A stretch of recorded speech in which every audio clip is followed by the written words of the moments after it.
Okay, we're gonna get this this rain delay Q&A. Does that rhyme? Sponsored by HVMN Ketone IQ. Discount code Robby. It's your daily ketone supplement, but not just any ketone supplement. Ketone esters. Here we go. Caden.Peterson21. Do you think sleeping on my throwing arm is unhealthy? I'll start this off by saying, I don't want to give any medical advice pertaining to like injury specific, health specific stuff. I will say I used to be so superstitious in season, probably starting at the age of like 10, all the way up until probably 23, 4, 5, about sleeping on my throwing arm. Like it was, I remember specifically when the off season would hit, I'd be like, great, now I can sleep on my right arm. But I was always so superstitious about sleeping on my right arm, so I'd have to like sleep on my left, but my body naturally would turn. And I remember there was one particular occasion when I was 14, I was supposed to pitch. It was a Babe Ruth game. I was supposed to pitch. It was like a Saturday, and I slept at a buddy's house Friday night, and we were going to carpool to the place that the game was at. And I slept at a buddy's house, but I fell asleep on the floor. Like it wasn't planned to sleep on the floor. I just fell asleep on the floor, and I slept on my like right shoulder, and I couldn't pitch that next day because my freaking shoulder arm was like jacked. I remember like not being able to lift it above my head. And that's probably actually why like the superstition was so superstition did. But in terms of unhealthy, I'll be honest, I sleep on my right side all the time now. I've gotten kind of over my superstitions with stuff, and I haven't really woken up anytime being like, whoa, my arm's freaking, I slept on it wrong or whatever. My elbow's jacked up, or I have limited elbow extension, so maybe it's that that helps me. I don't know, but yeah, that's what I got. You got anything on sleeping on your? Not medical advice. Oh, we already specified not medical advice. For me, because they might think I'm a doctor. I don't think. Be looking at this guy, be like, "Yep, that's a doctor. He's got an Oura ring." When I have really bad elbow, or I guess during Oklahoma, when my elbow was kind of flaring up, anytime I'd sleep on that side, I'd wake up and just like, oh, can't brush my teeth with this. Oh, it'd be worse? Yeah. And it would essentially like amplify it, I guess. So, but do you find sleeping on your dominant side is like way more comfy? I always wake up on that side. So I know like no matter what, I always switch to it. I'm the same. I feel like I always fall asleep on my left, snuggling my pillow. One pillow in between the legs, 2 weighted blankets, Sense of Calm, discount code Robby.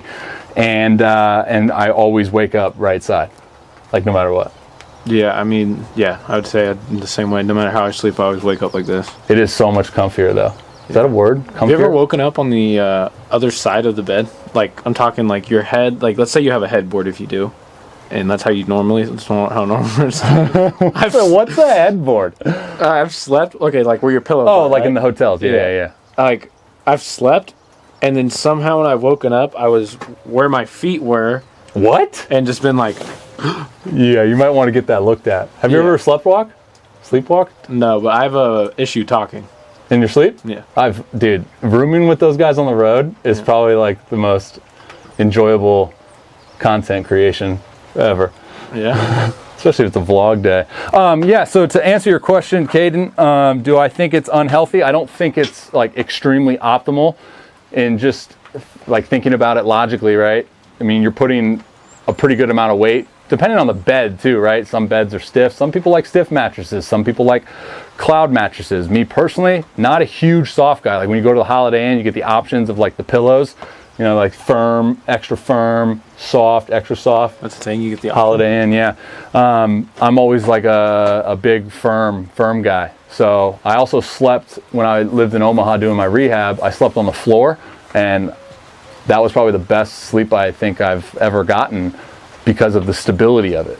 But yeah, man, not medical advice, but I would say it's less than optimal. But I don't want you to lose the quality of sleep because you're sitting there trying to go to bed and overthinking like, oh, I gotta be here, and then you put it in an uncomfortable position, then your sleep is compromised, and then you get hurt because you slept 2 hours before a start or whatever.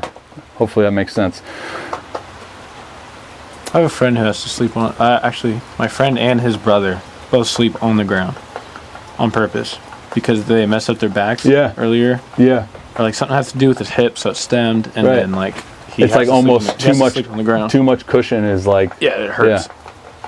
Logan with 38 ends _ wants to know, how do you make sure to pronate on the Vulcan splange? So I think that's one of like the most misunderstood concepts pertaining to change-ups, at least for me personally, is the whole pronation thing. You can watch all of like my super slow-mo pitch design content. No matter what happens, you're gonna pronate. Now the timing of that pronation obviously influences some better patterns than not, but for the Vulcan change, for me, I'm actually not, I'm trying to get the ball through my fingers. So if I'm holding it like this, if I think like pronation, then it's not going to necessarily, in my opinion, be a Vulcan splange, because then I'm just turning it over. It's like early internal rotation of the shoulder. I'd be turning it over early and basically just having that typical change up off the ring finger. And I was just watching a lot of design video on this, and the best ones that I throw, the ones that are like the Bugs Bunny, those are the ones that I would want, are when I'm through the baseball and I'm through it to where the ball is almost kind of splitting. Now you can have the whole other conversation pertaining to like forearm integrity and elbow health, because ideally you don't want, like this is the reason why the splitters was always kind of demonized early, is you don't want nothing behind the baseball when you throw it, right? You want fingers behind the baseball to stabilize. But again, not health advice, but speaking from how I'm kind of trying to grasp feedback, I want the ball to be split by the ring finger and the middle finger. At least that's how I would perceive that pitch to be effective, the most effective for myself. You were once a Vulcan guy, apparently, so what do you got? I mean, it's just, I didn't think pronation at all. I just thought if that's how I want it to spin, if this is how I want it to spin, then I'm just going to throw it so my hand is like that and just creates that direction. That's just the only thing I thought. That's a good thing. I never thought of a cue being, a physical cue being, think about the way you want the ball to spin. I just thought, this is the direction I want. Yeah. I have the two seams right here to like kind of, I guess, see it, or not see it, but like I can envision it in my head. Yeah. And I just say create the direction and then just let it slip out and then just usually. Yeah. So you're kind of the same way though in terms of like the ball coming through the middle fingers. Yeah, I just kind of go like that, and then it'll usually catch or something, and it just kind of like does this weird slip, and I can feel it, and I know it's a good one when I feel it. And that's why like anybody who asks me like how I threw that changeup at the time, I would just say I call it like a slip grip almost. I just want that slip to come out because I know it's just going to go. Yeah. And I've already established like the direction I want. So. Yeah, it's always hard to explain like personalized cueing for specific pitches, especially if it's not, because like I would never think slip. No. Right. I would think like through. Yeah. But I think everyone's different in terms of how they're creating feedback, and that's piggybacking off like the question, Logan, is if you're a guy that does, because I've talked to a lot of dudes with their changeup where they think like take the thumb to home plate, so they're internally rotating their shoulder like early, and they're creating that kind of what would be backward slider spin. They're creating that. That's where they want to feel like that pronation of that pitch. But I think it really does come down, like that's why baseball is so beautiful, is like there's hardly ever any absolutes. Like whatever feedback, feeling, sensation that you feel that works best, go with it. But even your changeup you're throwing lately, not the non-Vulcan, are you turning it over? Mm-mm. I just feel like that little... Staying through it? It's like I just try to feel that little... Yeah. See, I feel like, dude, when I feel... Because a lot of people have always told me, I've never been a guy to throw a good changeup. Yeah. They always say, like, throw it off, you feel the ring finger. I don't like the ring finger. And I've never liked it, dude. I feel like I'm just going to cut it. I feel like it's just like the ring finger for me is just so like loose that I just not going to have any stability behind it to like put it where I want. Yeah. But like that's why I think I've always kind of gravitated to more of a Vulcan split type off speed. Jace Wezels, sorry for mispronouncing that. butchered it probably. Drills to keep the upper half closed. I always talk about the guys that I would say are not staying closed, so the early trunk rotators. I've seen it to be probably 80% of the time an instability issue of the front side and the trunk. So in that particular instant, a lot of times those patterns will get cleaned up when you overload the front side. And what I mean by that is like counterbalance work, throw a wrist weight on, you overload and you overemphasize the front side stability piece of it, and then you actually sync up. It's going to feel different though because you haven't ever really done that before. So it might feel like you're almost too much counter rotator, you're too much closed, you can't clear. But the other 20% of the time, it's due to probably a movement compensation, a mechanical thing for guys that are trying to over counter rotate to create more torque. And in that instant, it's just a timing mechanism, and you got to look at like video to determine, you know, when that timing needs to be for that person. If you think of like a Luis Castillo who does load in a counter rotation of his trunk, he's spinning off, for lack of a better terminology at this given moment, at the right moment in time, meaning his hand's in the position and his foot is anchored to then start and initiate his rotation. But a lot of guys will have that early. So then the movement compensation is due to an overcorrection and a slope sequencing issue where a lot of guys get a lot of stimulus on a flat ground, and then they go to a mound, you have more space to cover. And so then that sequence of movements is a little bit off. But for drills, like I said, overload the front side, counterbalance, throw a 2-pound plyo ball in your glove, play catch. We were doing one the other day, or I was, when I dropped my slide, I was trying to create more torque as well.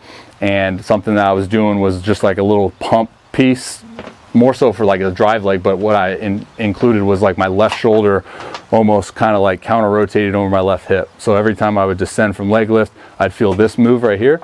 Boom. So I'd do like 3 quick little pumps, and then I would go into my throw. So quick little pumps, pump, and then right into your throw. Boom.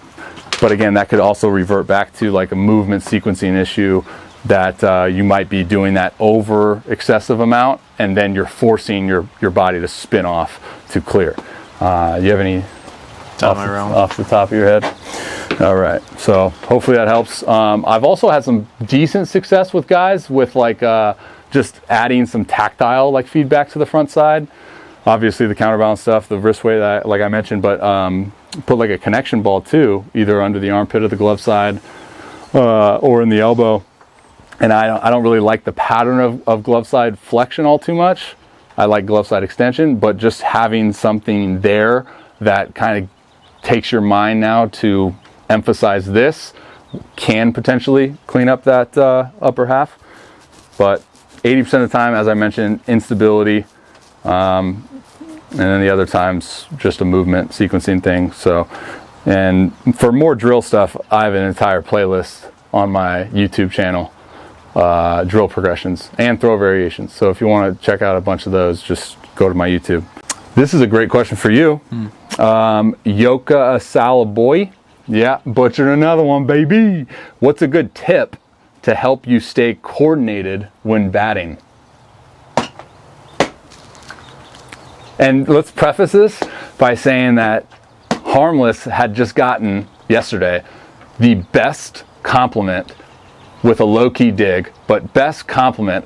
What's funny is I read the comment. I didn't even see the dig at first. I just saw like, good swing. And I was like, whoa. Yeah. But he got a compliment on his swing. So that's why I said it'd be a good question for you. First off, back to that comment. My thing is like, why are people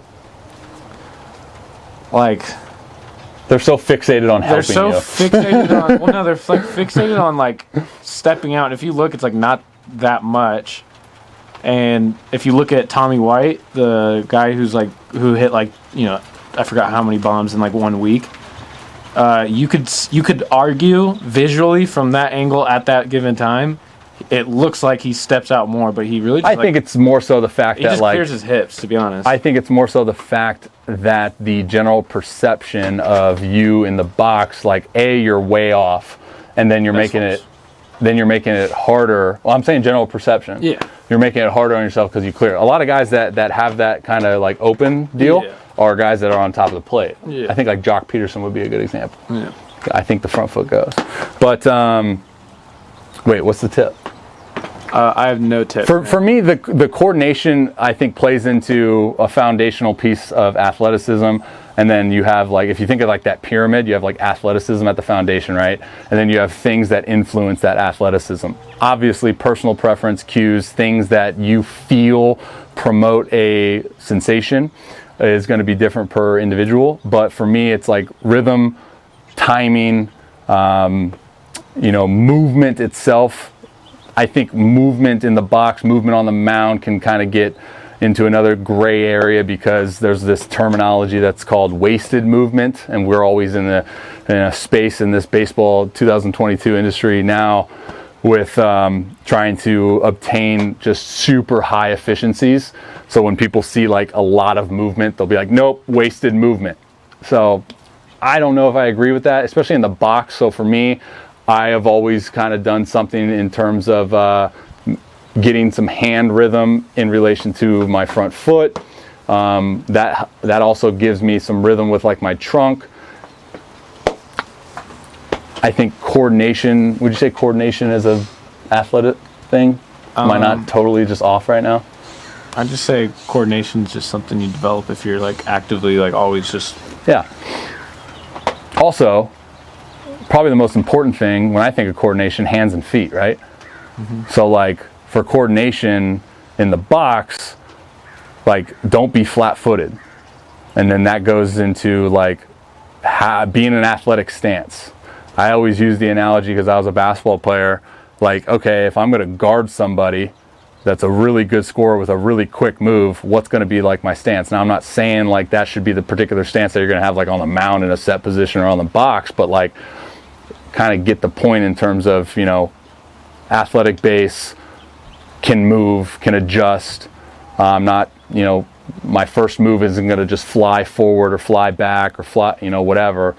I wouldn't say balls your feet, but something like that. Maybe one of those things that we had just mentioned helps. I don't know if that's going to make it to the final cut. We're not even hitters. I know, we're not hitters. Why'd you pick that one if we're not hitters? Because it was just, I saw batting and I was like, oh, you're a batter. Gosh, yeah, we won't include that one. I'm including it. Chris_Matos 44. How do I stay more fluent when I'm pitching and not stopping my motion? Again, when it comes to pitching, when it comes to like movements on the field, man, I just really do believe in like personal preference, right? Like how many times do you think people watched Kershaw coming up and they were like, oh, that's not fluent, that's not going to be repeatable? I think the body, especially if you lay the athletic foundation, like the body is incredible at understanding what those motor skills look like, what that movement looks like, and adopts that movement. Now, our goal is to make sure that movement is inching closer and closer towards like the end goal, but that's the preface. But in terms of the fluidity. Well, it's not fluency. He's saying fluent, but I think he means more fluid. Yeah. Because fluidity would fluent is like a language, right? Yeah, but it's also like the same word you could use for, I guess. Like. Anyways, fluidity. Again, I said this in a previous question. I think rhythm and timing. I think your body just does so well with rhythm and timing. So, your body does so well with rhythm that's going to then promote timing. I made this analogy in a podcast the other day. I was talking about pitching is like singing a song. When you sing a song, you don't really like consciously think. Oh, there I go again with consciously think about the lyrics, right? Like the rhythm of the song influences like your ability to just know the lyrics of it. I think that's a very similar notion to our fluidity that we establish, whether it be as in the field, on the mound, in the box, behind the dish, even as an umpire. Probably not as an umpire. Never mind. But it's all kind of the same piece. So like whatever works in terms of how you establish that rhythm and how that rhythm for you promotes that timing. I've done a multitude of different kind of mechanisms throughout my delivery. There was one specific I adopted like a Kershaw type. I wouldn't even call it like a hesitation, just kind of a brief pause descending from leg lift, and that actually helped timing But like you would look at it and be like, wow, that's like kind of herky-jerky, like Mackenzie Gore-ish, you know, where there's like a stop and go motion. Look at Dan Herron back in the day. All you youngsters don't know who that. He did a pause at the top. Hideo Nomo. Like there's a lot of guys that establish their own sense of fluidity throughout their delivery. And I think, again, I could literally probably go through all of these questions and just be like, oh, the answer is just establish your own personal cues and stuff. But fluidity, to answer the question simply, find things that promote your hands and feet working together, your timing of your hands and your feet, the rhythm of it. A very simple, generic one on MLB The Show, Create a Player. Hands go down, hands come up, foot comes up, hands drop as you load, the foot drops, and now you're giving your body rhythm, which is then going to give back, in my opinion, timing of when things are going to occur. How do you stay more fluent when you're pitching and not stopping your motion? I feel like I kind of stop. Mine's not really stop. Mine's more just like gradual build up. That's what I've noticed. I have that like, yeah. I don't have that hesitation. It's just more like I just slow and then gradually build up. Yeah, I mean, remember when we first started like working together? Yeah. I was trying to do like the opposite because like I hated your initial move. Yeah. Like, I mean, it's all how you generate power and how you perceive what is powerful. But like, for example, he's a slower initial move. His slow initial move gets him to feel maybe a little bit more load in his leg. But I look at it like, you know, obviously you can't put absolutes on anything, how anyone should move one way, but simply looking at it, in order to throw fast, you probably need to move a little bit fast, right? So that's going to then influence probably some faster movements down the slope, but you could also get out of fluidity in that as well. I think it all really just depends. I would say that going through all those like different and just trying things and like messing around with it definitely helped me get a better understanding. 100%. Because then if all I do is move like that, then I'm never going to know like what's faster, what's slower. It's just going to be that. And it's just 100%. I think now what I'm at is like a good happy medium, I guess. Yeah. For like that slow build up, but also like I have a point in time in my, I guess, delivery that when we get at that point, it's time to go. Yeah, your body knows like, all right, like, it's time to go. Yeah. I need to drift. I need to get going. Yeah. All the 12-year-old pitching coaches are gonna be like, he said drift. You're not supposed to drift. Really? And fall. I like falling. I like the feeling, but I just need to be careful about when I do a little too much. I think I think that can go into a whole nother conversation about like. Hopefully someone asked that in the queue. Guys, if you look at the way that throwers' hands move throughout their delivery, then you can adjust the tempo of the body throughout the entire delivery. But that's a really good point he brought up in terms of like the trial and error process to get feedback for like, okay, this feels like this feels like that. Because if you don't explore that and you don't explore those sensations, then you know you're not going to really know. I think if you were to look at every one of our, anytime like we're together and we're talking about something pertaining to like me and applying it, you'd probably be like, gosh, this guy just was a freaking guinea pig. But I mean, I would do all of that 100 times over because I learned a lot from each thing we did, and then took little bits and pieces that like resonated with me and like felt good into like kind of now where I'm at now. Yeah, because you still have to maintain a foundation. Yeah, like it's hard. Like that's the hard part of instruction in this game is, you know, you get like a 13-year-old or whatever that doesn't quite have that foundation established, and then you do all this trial and error stuff. Then it's like, okay, identity's lost. Yeah. Right, so like that's, I mean, take that for what it's worth, but make sure you have a kind of an identification of a foundational piece that you do when you throw that you can always hang on to, and then you can kind of work from there with always being able to get back. I think nowadays with the restriction of throwing volume and the fear of being hurt is you don't get enough repetitions for your body and your brain to connect to established motor patterns. So then every single day, your motor skills, your movement patterns are just a little bit off because there isn't a foundational piece. Holy smokes, dude. I've literally scrolled through 20 messages saying, how can I gain velo? That's why I wish, like, without hitting an ad, I wish you can hit a guaranteed button once per month, every 3 months or whatever. That it no matter what, anybody who follows you, they're gonna see it. So like you're 144,000 on. Did you know Instagram now has automated DM things? Yeah. Where if you go to DM me, there's like 4 things that pop up, and it's crazy the amount of times people click like, look at my pitching mechanics, or how do I throw harder, and then they'll get the automatic thing that says click the link in the bio, go to this button, boom boom boom, and then they'll reply another message and then like either send me the video of them throwing or be like, yeah but how can I throw harder? No, like I hear that. I get it. It's not linear. Right. It takes a lot. There's a lot into it. And it's not just like one drill, but like what's that one drill? Yeah, passion. But is there a pill that I could take? That's perfect time for midway point in this episode in which we can thank the sponsor of today's Q&A 13. I think it's 13. Okay, Jackson Peterson .3. What do you do with your glove arm to create more velocity and gain command? So I always look at the way that I perceive pitching mechanics and the goals of pitching mechanics, they all complement each other. So 3 goals. Health, you gotta be healthy, you gotta stay healthy to obviously accomplish any goal that you have in this particular game. Health, velocity, and command. I think the delivery and the mechanisms you use throughout your delivery should always complement those 3 things. Obviously you can have an entire conversation, and I've done multiple segments on, I would always look at movement optimization before intent, because I do believe with a lot of athletes they can almost manipulate intent to gain velocity, but how sustainable is that when you haven't really worked down here, you're getting here. Anyways, so with that being said, the glove arm to create more velocity and command. For me, the glove arm can be a mechanism to establish a direction towards where you're going to be expressing your energy that you're creating throughout your drive phase.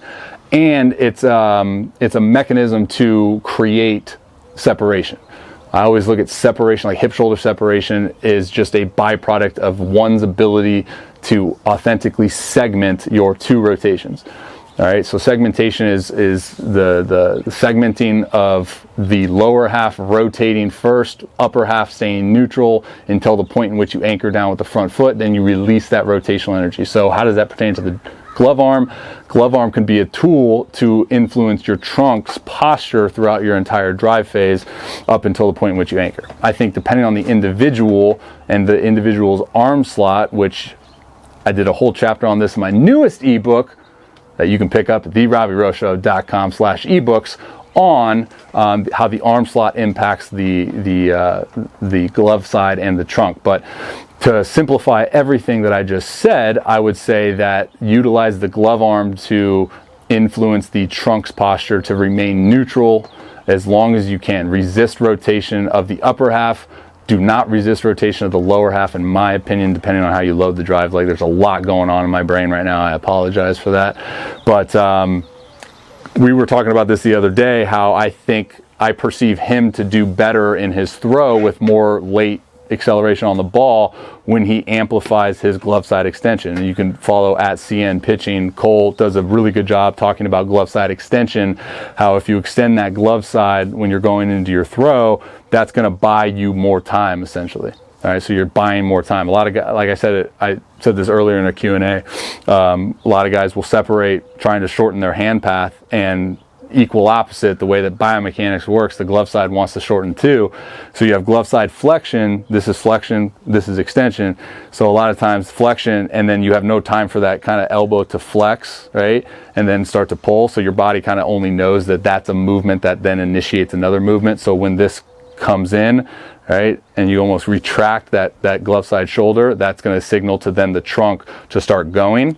So if you buy or you kill that time essentially with glove side extension, then you can influence the trunk. I mean, what do you got on that? I mean, we've been talking a lot about the glove side lately and things that you're feeling. It's not so much like you're going boom, because like I said, it's a directional thing too. So I think if you amplify like that extension here, you can then throw off your alignment. You can throw off your direction. Yeah, for me, it's not just straight like Garrett Cole or like just feel this. It's like one of the first things I ever learned while pitching was like point the elbow, don't point the glove, because it's like And I think that was just speaking on the tendency just to be like, whoosh. Well, I think that is more so the sensation of like you create leverage outside, and then you want to kind of drift or fall or whatever. Because this would be like I'm one bad move from like just flying way open. This was like, okay, I'm so close, but then I found the happy medium between keeping this for direction and then just letting this get out to like. Right when I feel kind of this, it's like this feeling I get. Like right when I feel boom, that's when I know just to, all right, go. Yeah. But you don't want, talking about the glove side, I think that another misunderstanding of the glove side is glove side tuck, pulling in. I would always encourage, like, don't think about pulling the glove side. Go get the glove side with your trunk, okay? That should always happen. So if you think pull, that's going to then probably initiate the trunk to go early. But if you think go get, now you're creating trunk flexion and acceleration towards your desired target. But I would always probably gravitate towards understanding your arm slot and how the glove side can influence. The person that asked this, Jackson, talked about like Velo. I think a simple one would be to create more rotational energy, and the glove side can influence the creation of an excess amount of rotational energy if you have the ability to segment, but gives you a little counter rotation, which also buys you more time. So even if your trunk does start to early rotate, if you establish a little bit of counter rotation and it starts to early rotate, boom, you anchor down, you're still neutral, right? So you still create a good amount of rotational energy. So hopefully that made sense. I do want to actually, now that we're on that topic, hopefully this makes sense. I think the way that you load the drive leg is a huge influence on the glove side. So you mentioned Garrett Cole. Garrett Cole's very linear, right? So you look at him, he establishes like the glove side extension like towards home plate. You also look at the other component that influences direction, which is the drive leg. Guys that maintain a hip hinge or accomplish a hip hinge, take their knee like towards the target, they're probably not going to need a huge counter rotation. One, because that movement doesn't really work all too well, but two, they're already going to create a ton of rotational energy by the point in which they anchor down. Guys that are quad dominant loaders like myself, who kind of crack and go this way, that's another case, right? So like when I go to establish my glove side extension, it's not out towards home plate, it's out towards like where my chest is pointed, which is going to buy me time because I'm already kind of going this way. So by the time I anchor down, now I've created the amount of rotational energy that I believe is necessary to produce high power output. But guys that hip hinge go linear, I think Walker Buehler would maybe be another good example of that. They're getting a lot of forward acceleration, a lot of linear energy. So I know that's probably super overcomplicated, but you should probably throw, right? Robert. All right. Thanks for joining. We're going to throw. I didn't even realize it stopped raining. Yeah.